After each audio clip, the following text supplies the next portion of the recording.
What is up? What's going on? What's happening, YouTube?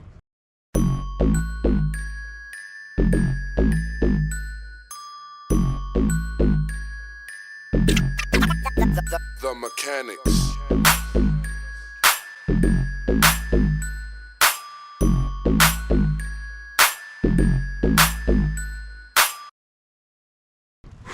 It's been a while.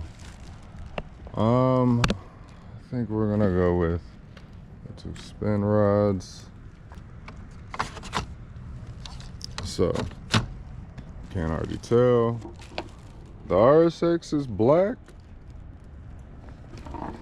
or I have a black RSX.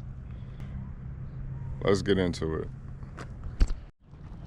All right, so we're here. I'm gonna try this again. So I'm fishing. It's kind of the thing that I do in the meantime, in between time.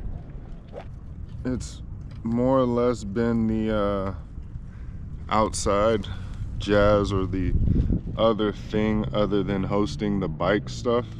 So I no longer host the bike stuff, and if I'm not riding or at the gym, you know, I like to be outside and do outdoor stuff. I really enjoy fishing, have always enjoyed fishing. Even when I was on the paddle boards at the Salt River, or tubing, more or less when I was tubing, I was trying to fish, and every time I'd go bring a rod with me, my sister would yell out, "He ain't got no license." Ooh, I got it in there. So, got the paddleboard, got my license, doing a lot of fishing. At the beginning of the year, more or less at the beginning of the year, I was in the Civic, and the Civic was slammed, so I wasn't traveling far. Mostly the Salt River, doing most of my fishing on the Salt River. And then we know what happened to the Civic. That got into a wreck at the beginning of the year, where I lost it. And now keep up with me because I suck at dates, so I'm gonna try to give it to y'all straight. I only have a little bit of bait in here, and I'm only here for a little bit because I gotta get my hair done before Vegas. I left it in way too long. I don't want to talk about it. We're here. It is what it is. Okay, so let me rig up a rod real quick. Try to get it in here. I can't see no fish, but I did catch a 4-pounder here a few days ago, so I'm gonna try to throw something in here again. Okay. Then we'll get back into the story. A few moments later. I see a little bit of activity, but not a lot. A whole bunch of kids watching me. I'm probably not gonna catch anything, and I don't care. Jimmy crack corn, and I don't care. Okay. I'm just here to tell you guys a story, really, of how we're at a black RSX.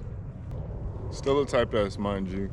Okay, so in the famous words of my little cousin that pressed me at the Thanksgiving meal gathering, he basically said, "Cuzzo, what the happened?"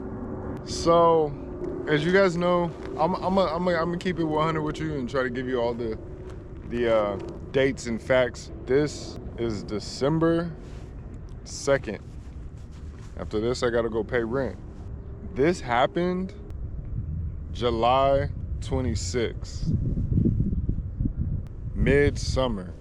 July 26th is the day that this occurred, and I'm gonna insert photos and videos of what happened, when it happened, and how it happened, that situation, as I go through, because there are some pictures and videos, but they weren't in vlog formation, so it's just small recollections of what I documented. So I was going to the Salt River a lot, and I think it was every Sunday. Every Sunday I was going to the Salt River. I had grabbed my fishing license and everything like that, and was out there fishing on the paddleboard. Got really, heavy into it. to where I was out there every weekend. I had went out there and I lost one of my rods. Okay, not this one, but I lost one of my rods. I ended up, it was a Sunday, I ended up going up to looking on OfferUp and finding the same rod or the same reel. I ended up finding the same reel. All I did was I left work, okay? Stay with me now. I went after work to go get a fishing rod. So instead of leaving work and going this way, westbound, I ended up going east. Okay, now stay with me. So this is what happened. I lost my rod and reel in the Salt River, okay? Go to work for a week. That last day, I set up on OfferUp. After work, I'm gonna go get this new rod and reel, same one. I leave work, I bang this corner, okay? It's a one-way frontage road. It's a stop sign. I get to the stop sign, I look right. I drive down to the stop sign that's at the end of the frontage road. Now, if you know Phoenix, you know what I'm talking about. It's the I-17, this is frontage road right after the American Tire distribution. It's after that stop sign, so it's probably first, second, third gear, and then you come up to another stop sign that's a freeway exit, and then there's a light right in front of it, okay? So I look right, I see two cars at the stop sign.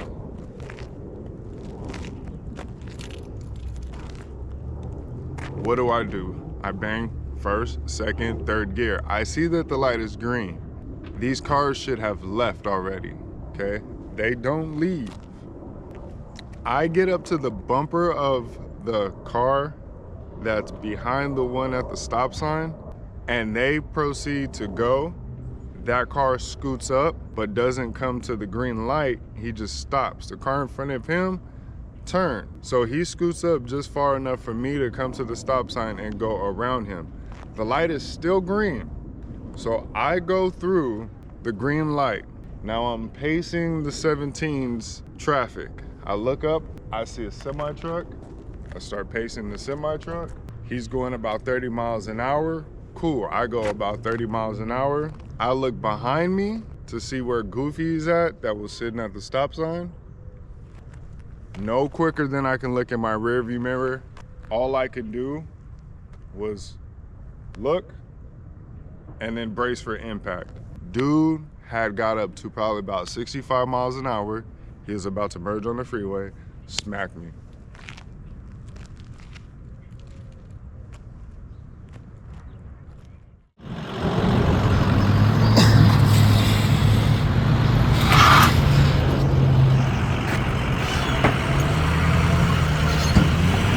You're not going nowhere, my boy. Hey, you're not going nowhere. You're fucking faded. Nah, yeah. Bro, you're faded. What essentially happened was, dude was sitting at the stop sign, drunk, sleep, whatever, woke up, came to, realized that he needed to get on the freeway, got up to highway speeds and smacked me. I was doing about 30. I tried to duck over into the curb, but realized that the curb was too tall and it was gonna make more damage on my car than it would have done. It would have been a lot of damage if I would have jumped the curb and took my car up there and then not been in a wreck and then had to fix it myself, which is what I should have did. But I had to take the hit because that freeway entrance has probably about 8-inch tall curbs, and obviously my car was lowered.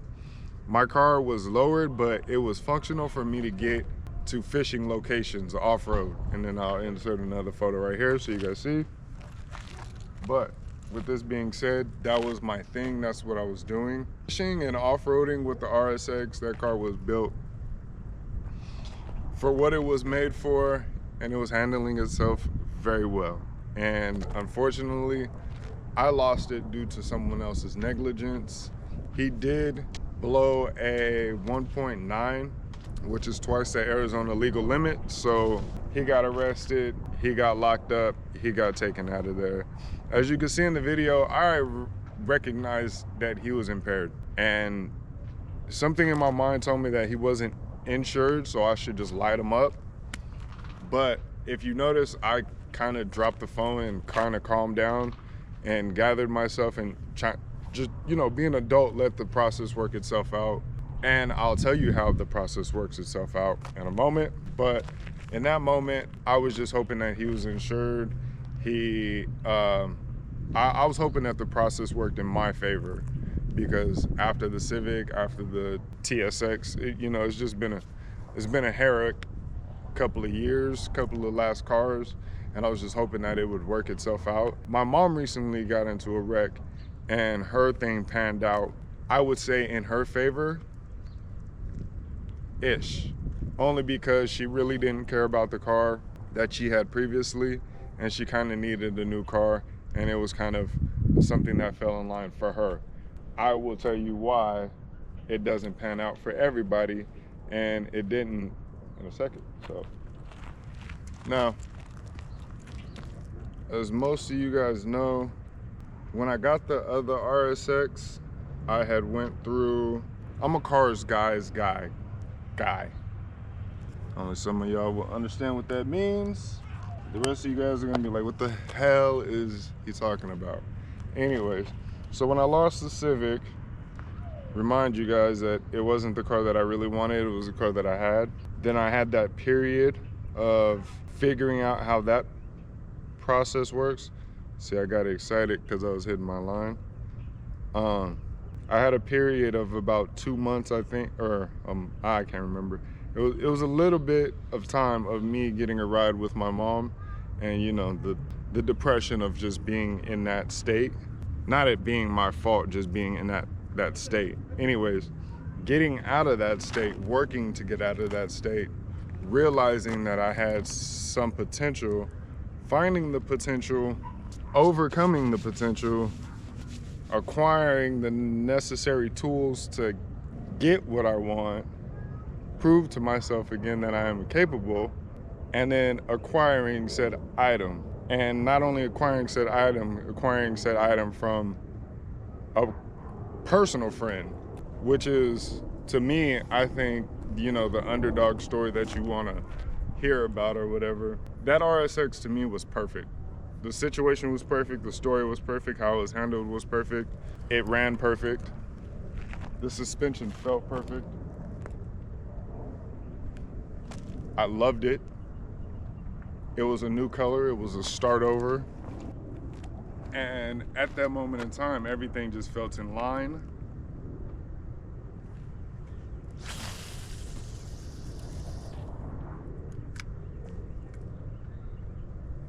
And I think all the puzzle pieces in that story just fit together.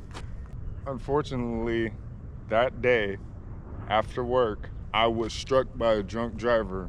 And instead of, you know, that whole spiel, getting on Facebook Live or Instagram Live and, you know, crashing out and, you know, taking it to, he's that. I didn't really do what I would have done, say, had I been like 24. Because if I would have been 24, I think I would have just, you know, probably held him in a headlock and took him to his house and probably took all of his jewelry. But before I start incriminating myself more, I'm gonna let this nosy neighbor walk their dog and pass through. In that situation, I felt it was just, I think he was too drunk and he wouldn't have felt anything. He just would have woke up the next day and would have been just robbed. And I know my luck, he would have woke up and been robbed, and then somehow a Tesla would have picked up the information, and then, you know, I would have been in jail for, you know, see, it's not even worth it. I didn't crash out. I didn't start a GoFundMe to get a new car.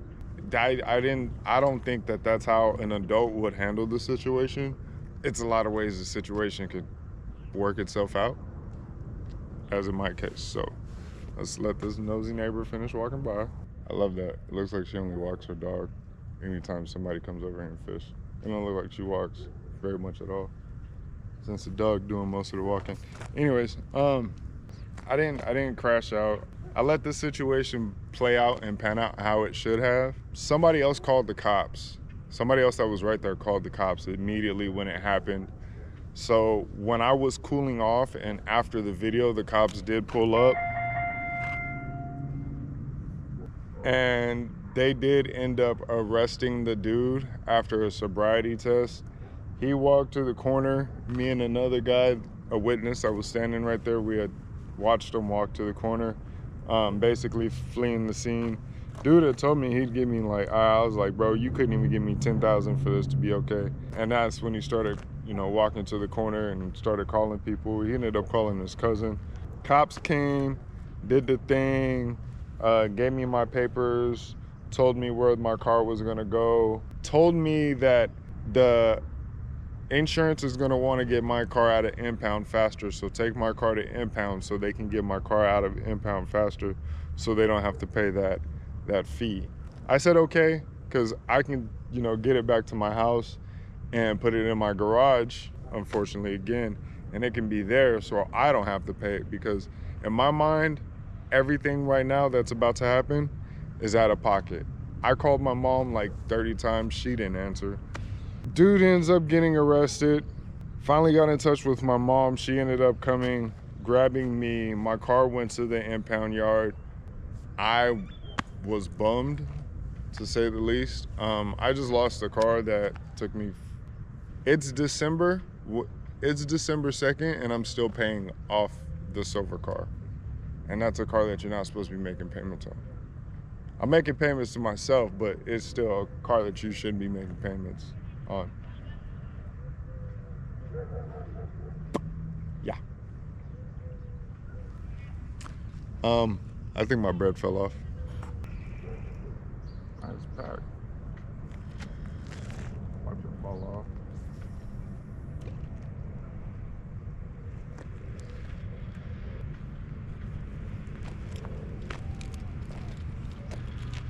Okay, so mind you, I just got out of this great deep depression again from losing the Civic and then trying to figure out what car I wanted and then acquiring my dream car. And basically everything, all the bells and whistles that it needed to have for me to be happy and progress for at least a year without it, something dramatic happening to it. Engine swap, suspension, intake, things that I told you. I had my wheels on it. Discontinued, might I add.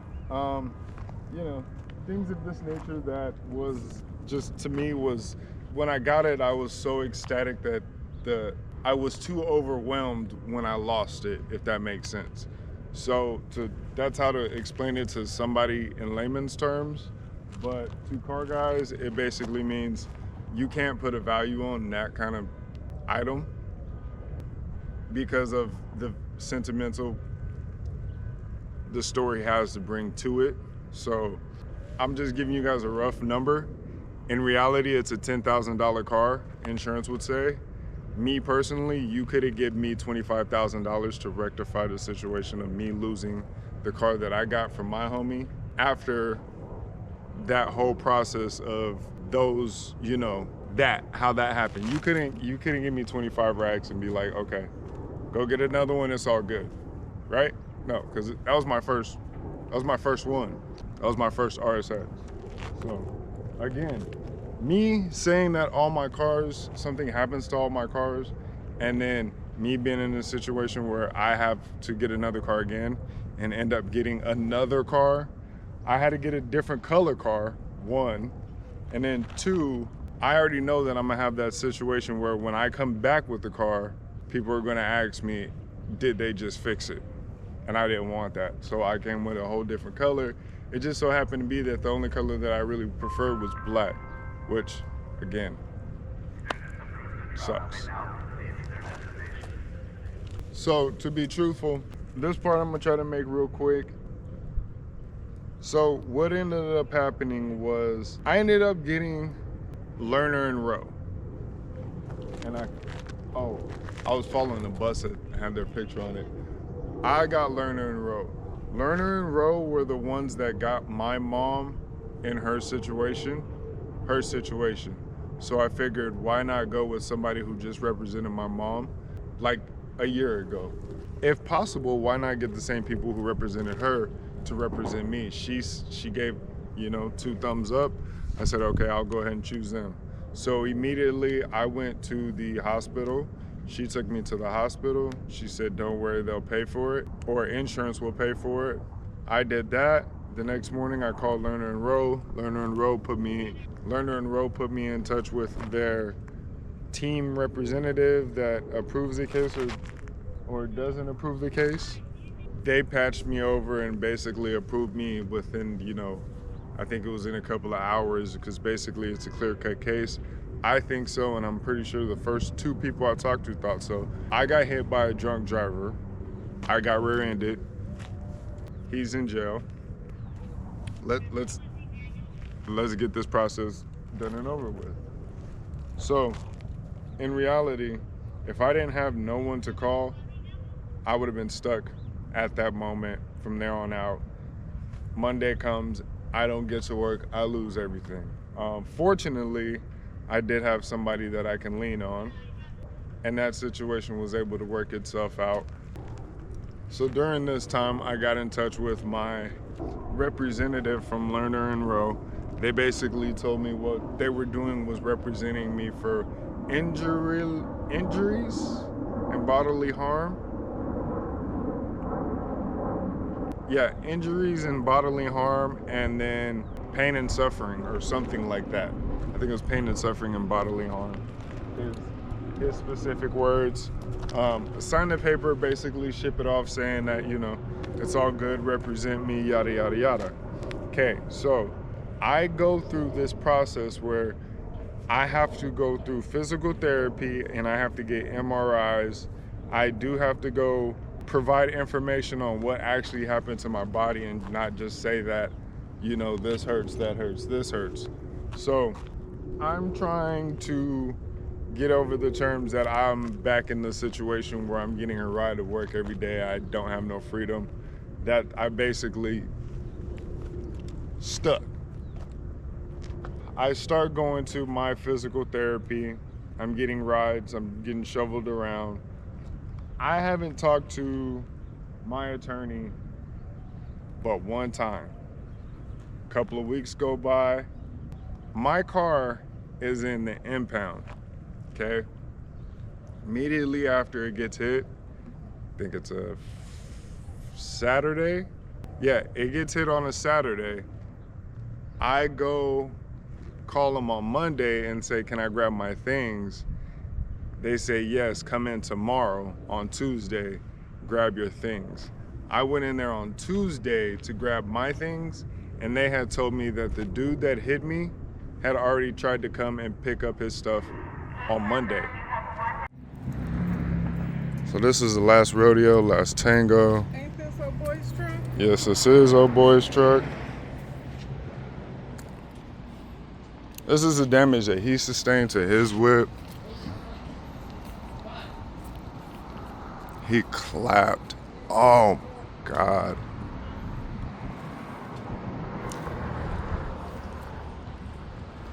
That right there, plus this crash bar.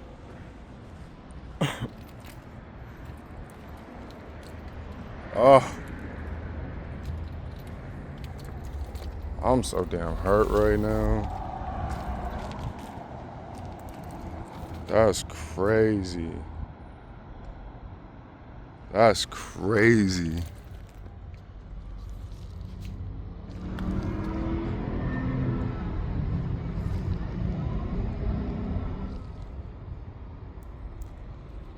Jesus Christ. Well, damn, man. Not even 6 months. Which that tells me that Mans has already been out of jail. So he got released on his own RO, which is, to me, to my understanding, when you get a first DUI, you get locked up for 30 days a minimum. They ended up telling me that his car is locked up for 30 days minimum, but he was out the next day. I figured in his situation, he would have hightailed it back to Mexico. That's just, it is what it is. That's what happened. I end up calling my attorney a couple of more times during this like 2-3 week process of my car being in the impound. my lawyer, after about 3 weeks of not hearing anything, being shoveled around, I asked him, what is the situation with my vehicle? And he says, they're repairing it, aren't they? My tracker is telling me, as I'm on the phone with him, that it is still at the impound yard. So much to as the fact that I had just got off the phone with the impound yard, and they told me that they are now going to put a lien on my car because it's been there for so long, and it is almost calculated $3,000 worth of debt.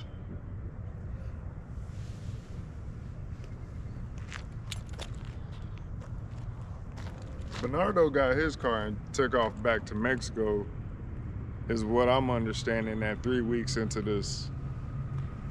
And my lawyer thinks that they're repairing my car. At this point, you should have already seen the video of the car, and you should know goddamn well that ain't nobody repairing that car. I digress. After about 30 days, I think it was like 35 days, I finally got in touch with the yard. The yard was very helpful. They were like, if your insurance representative, collision center, comes and gets the car, we'll release it to them for like half off, but they have until like tomorrow to come and get it. I called the collision place. They went down there to get the car. They paid the note. They basically said that they needed to do some things to get the whole $6,000 to get the car out. And I talked to the collision place and I told them, I explained my situation. They were like, tell them to come get it. They got it. I still do not know who pays for that, but being that Lerner and Road told them to go get the car, and then they said that it was a burden or something like that for them to have my car when I could have had my car this whole time, really frustrates me. More or less so that after about 35 days, I had called his insurance. His insurance was like, we can't speak with anybody other than your lawyers. I had tried to call my insurance because I was trying to pay my insurance, and I was paying insurance for a car that I no longer had. And it looks like I was gonna be paying insurance for that car for like several months and not even having this car anymore. This car ends up in a different state and I'm still paying insurance for this car. And my lawyer apparently told me that I couldn't take that car off of my insurance yet. I called my insurance. They said that they can't talk to nobody but my lawyer. I ended up calling the I got in touch with his case manager for his claim, and she said that she's been trying to get in touch with somebody point blank, period. Either it be me, my lawyer, or Bernardo, the dude that hit me. But we kind of assumed what happened to him was he got his things and got out of here as soon as he could. I explained the situation and what happened to her. There was a clear-cut case. Sent her the pictures, sent her videos of him impaired, the video that you guys seen. She pushed it through immediately. As I'm on the phone with her, she's getting emails of video footage of him and then basically pushing it through saying, yeah, green light this, green light that. Out of this whole time process, I get a rental car for only 1 week. There's only 1 week that I have my rental car. So in this whole like 3-month process of, you know, bouncing around and not really getting any answers, 1 week with the rental car, I had a rental car for 1 week.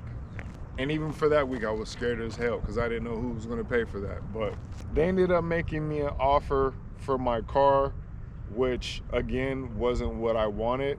It was over here, what the car was valued at, minus the stuff that I took off,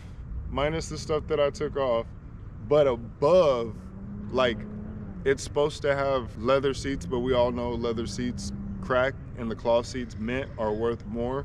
So it was above that price, and then like, but below the fact that it was an aftermarket engine because I don't have papers. Aftermarket engine, suspension, wheels, I'll never get that price back. I got a stock ass 06 Type S price. That's the price that they offered me, was a stock ass 06 Type S price. It wasn't a stock ass 06 Type S. Mind you, I get that. They don't tell me that I can't sue the guy. So if I was to take the offer, I can't sue the guy, but if I sue the guy, it could take years for it to go through. And then I lose the offer for the vehicle. Me not knowing what's going on right now, I'm glad I took the offer for the car, because now I'm in a car and I have transportation. Again, I can't find a car in Phoenix because everyone's on BS. So I have to go to California to pick up this vehicle before I go back to work on Monday, because I only have a certain amount of time with the rental and it doesn't overlap with me getting the new car. So that whole situation is kind of to me as well on how that process is supposed to work out if you don't have alternate transportation already. Anyways, moral of the story, don't get hit and stay away from all the other vehicles. So I go out to California and acquire another car. I go out there for another car. That dude's BSing. Apparently the title's not open. In the midst of me already on my way out there, I have another one lined up in Carlsbad. I end up going to Carlsbad to get this one. It was late at night. I should not have got this one, but in the circumstances that I was in and the fact that I had to go back to work, I needed a car and I grabbed it. Me being me, I figured, you know, it is what it is. I just need to get to work and then I can deal with all the issues later. There are issues. I end up grabbing the black car. The black car is the same exact thing. It is a RSX Type S, the exact same thing. It does not have an engine swap. It did come with suspension, which was completely rusted. No footage of me dicking with that for, what was it, I think 5 days. As a matter of fact, I'm still working on it and it's months later. Not dialed in at all. I have a lot of questions. It does have leather seats. They're not ripped, but a piece has been reupholstered, and it does have cloth right there, which I do like. Everything else I threw on was from my car. So I ended up getting the car, getting it back to Phoenix. I'm still working around, dealing with that, doing a couple of, you know, here and there things to it, making it mine, trying to really appreciate the car. I don't appreciate the car as much as I should, just knowing that it's in fact the second car and not the first one, not the one that I actually worked for. A person like me, just how I was raised, I take pride in the fact that knowing that was the money that I specifically worked for to pay for something. Now, even though that I did, you know, the money was given back to me and technically I earned it. Me purchasing the car with that money, even having the money in my hand, it still didn't feel like it was mine. At the end of the day, it didn't feel, the transaction just felt like a business. It didn't feel like something like I didn't work for this to give it to somebody and they give that to me and then they appreciate the hard work that it took me to do to get that, so they know that I appreciate it. Just,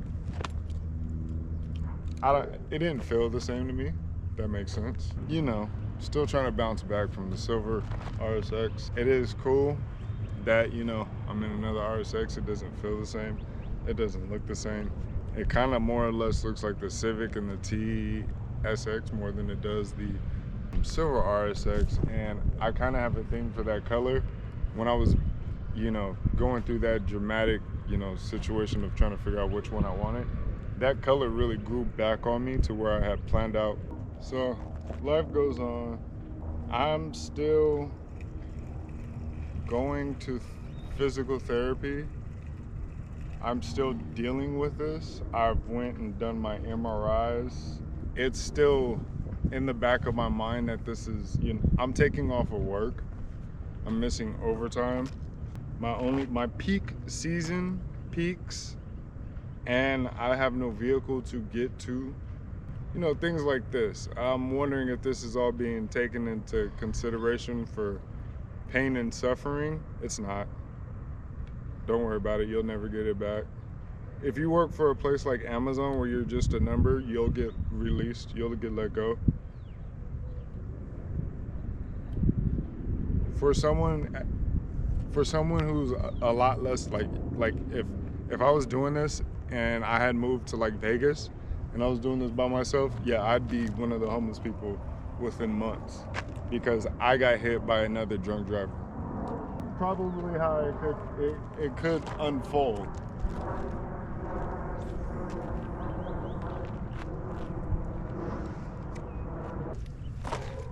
But I'm a couple months into it. I'm not gonna say life is great, but life is good. It definitely could have ended worse than how it did. It definitely could have been better. In the situation, he could have had insurance and called his insurance immediately, like for my mom's situation, and been off the insurance with filing a claim before he even gets out of the vehicle. Would have been the best situation in my part, and him actually being a U.S. citizen. Come to find out, he ends up getting detained by ICE. So after I'm done with physical therapy, my pain management people, they never reach back out to me, so I never hear from them again. My attorney, I've only heard his voice about 3 to 4 times this entire 6 to 8 months this has been going on. Listen, I highly recommend do not getting in an accident at all. If you can avoid it by all costs, do it. It's only like a couple of scenarios where I figured that this would be great. If you've watched any of the Final Destinations, you know that this could have ended terribly.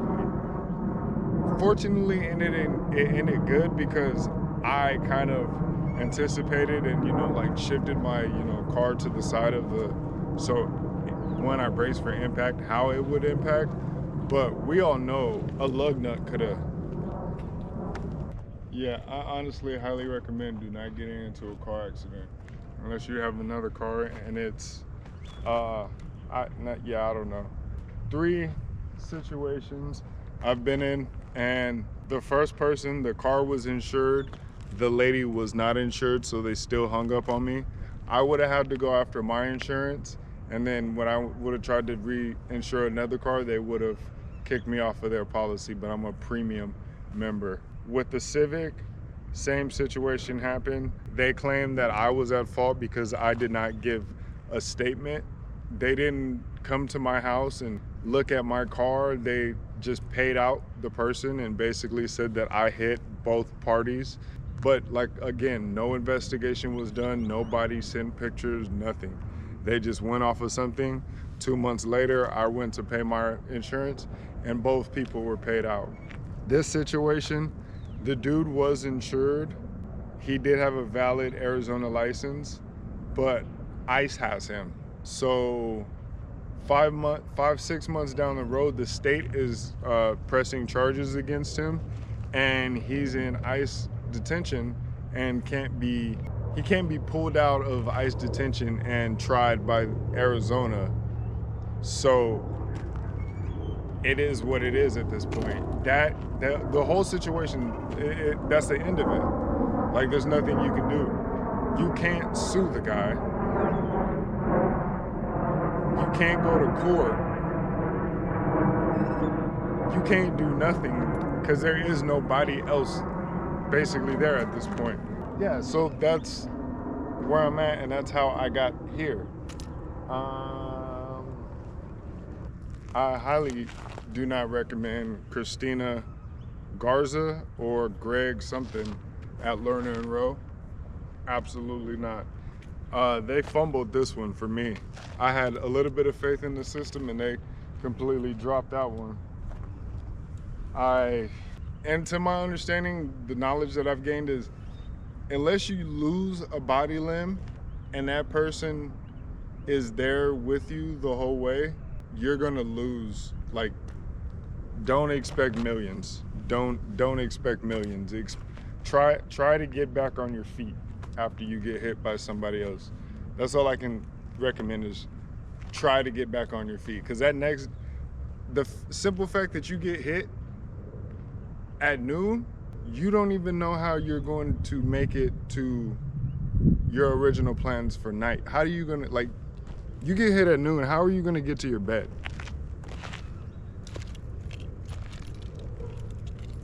Let that sizzle in your spirits for a second. So you're like, hit me.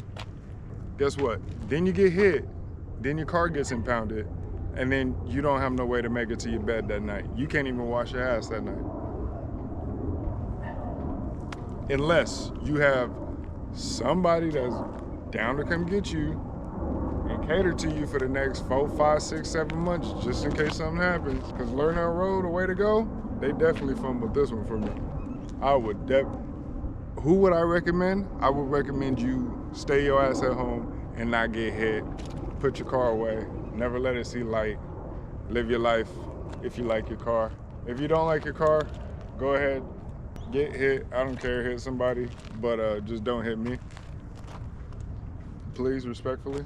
I ain't got time. I ended up getting this car, and again, like I said, it took me a while. I've had it for a while and I've worked on it, and I still don't feel like it's,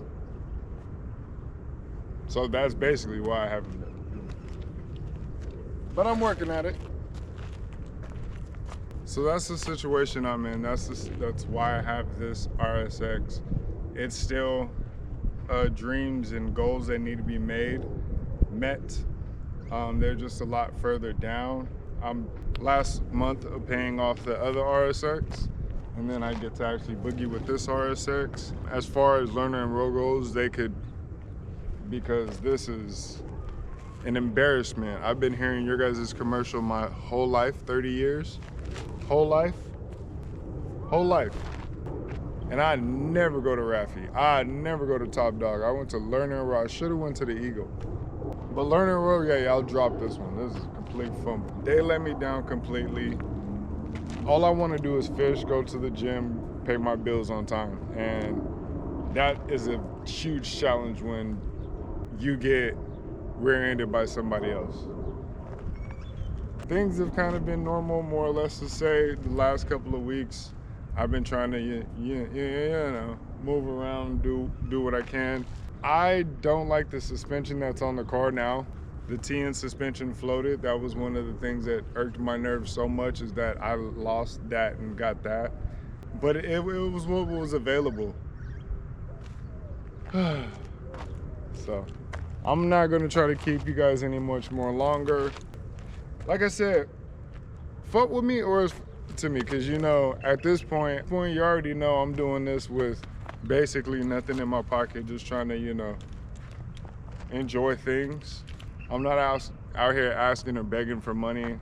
I just prefer to be an adult about things. I was raised a lot better than that. Being raised better is kind of why I'm in the situation I'm in, because I could have just, you know, if I was a girl, I could have just came out here, send me money. Had a Hell's Kitty cat by tomorrow, you feel me? But this ain't it. I got what I got. It's in the plan. It's what I deserve. I'm here. I'm not crashing out about it. I'm fishing. And I ain't caught a goddamn thing either.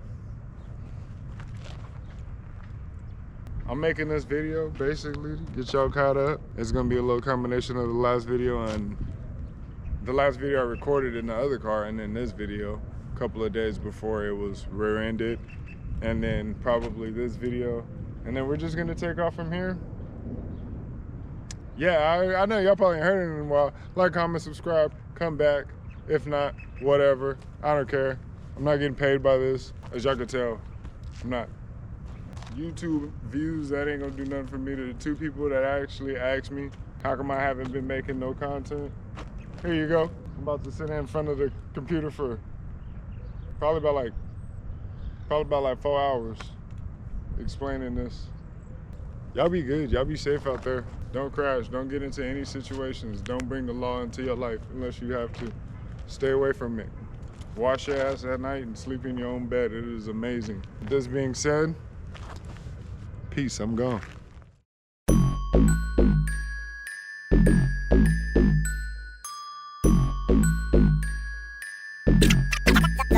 The Mechanics.